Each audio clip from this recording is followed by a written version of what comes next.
Well, what happens when you're infinitely patient, when you always believe the folks that say they're here working for us behind the scenes? Meanwhile, you have half of the government straight up lying about reality. What is the consequence? You know, sometimes yes, it's something like January 6th where it's very interesting, horrifying, sad,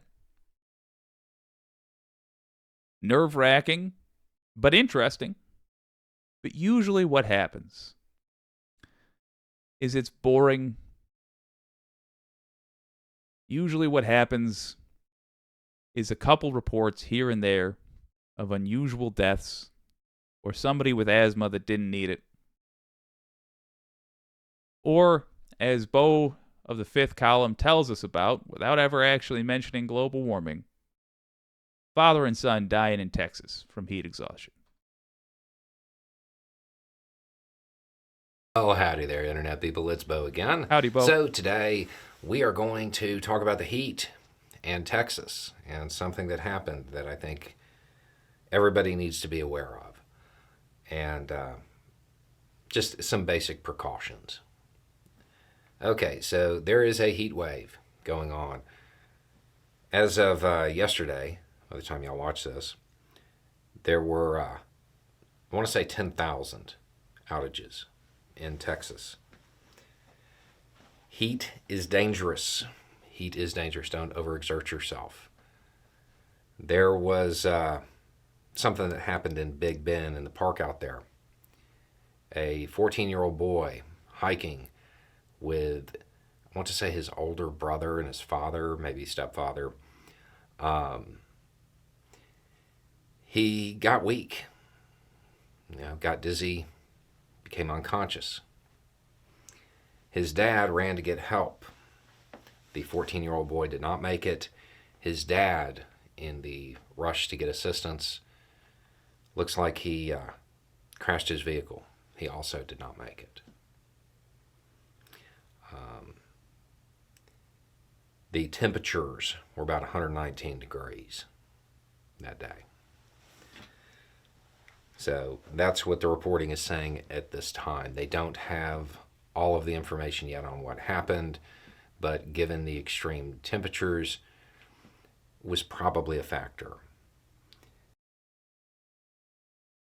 All right, so obviously, in my mind, this is a global warming story. But let's be clear. I'm sure this was not the hottest day ever in Texas. But that's kind of why I want to talk about this. And I love the way Bo talks about it. I'm sure Bo, at no point in this, actually discusses global warming. But see, that's just it. We're going to have more and more days like this. We're going to have the kind of weather people aren't used to, and that's huge. And Bo will go on in a moment to explain why that's huge. But I want to draw the line and highlight it and underline it and take a picture of it and blow it up and hang it on the wall. This is why it's dangerous.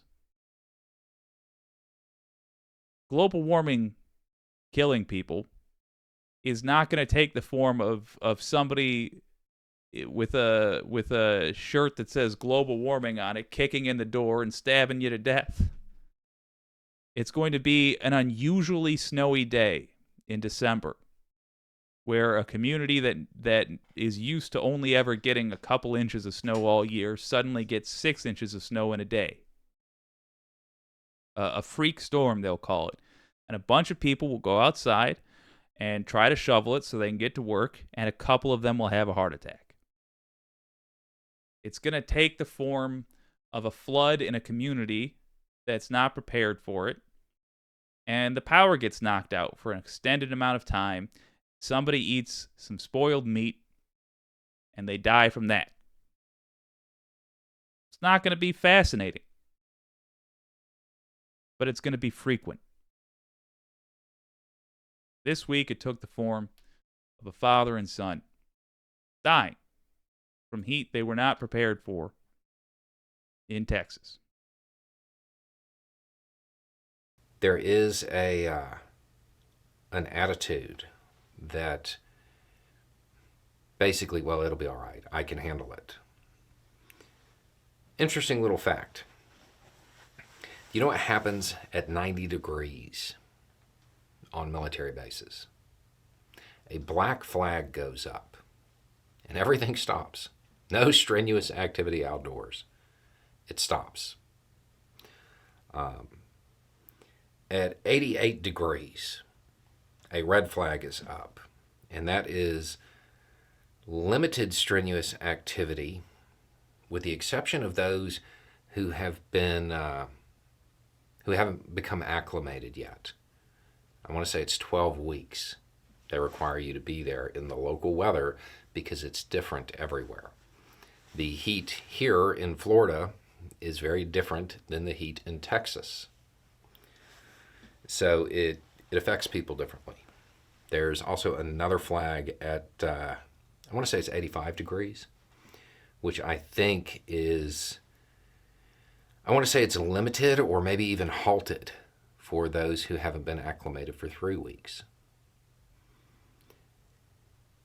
Being acclimated to the local weather, super important. The heat is a killer. The heat is a killer. So, if you are in this area, particularly if you're in an area that has been affected by outages, make sure you take care of yourself. You stay cool, you stay hydrated, but also check on those people around you, particularly those who may have more issues due to the heat, those who are much older, much younger. Make sure that they are cool, make sure they are hydrated. It's And don't worry about your old pal Jake, because he's always cool. Look, it's sad. And what I ask you to do, the only thing I ask you to do, the only thing I have to add on to the tale of this is that part of the danger of global warming is exactly what Bo was bringing up at the end there. Whole regions are going to get hit with weather patterns that they are not acclimated to.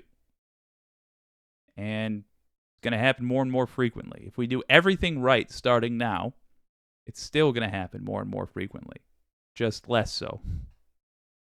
And we're not going to do everything right. And we're going to have to suffer more before people concede this. If you want to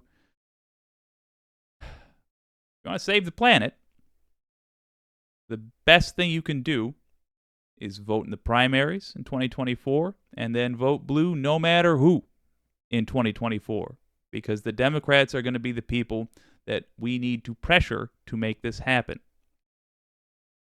In the meantime, as Bo the Fifth Column was pointing out there, keep an eye on those you got to keep an eye on. Somebody is vulnerable to this sort of thing, be aware of it. Help them out if they need it. And if somebody is open, or you see an opportunity to bring this up, so if somebody's open to the conversation, or you see just an opportunity to mention this, stress that this is what the early consequences of global warming looks like. You want a more dramatic example? Show them pictures of New York. But this is it. This is going to be the margins where the deaths start cropping up.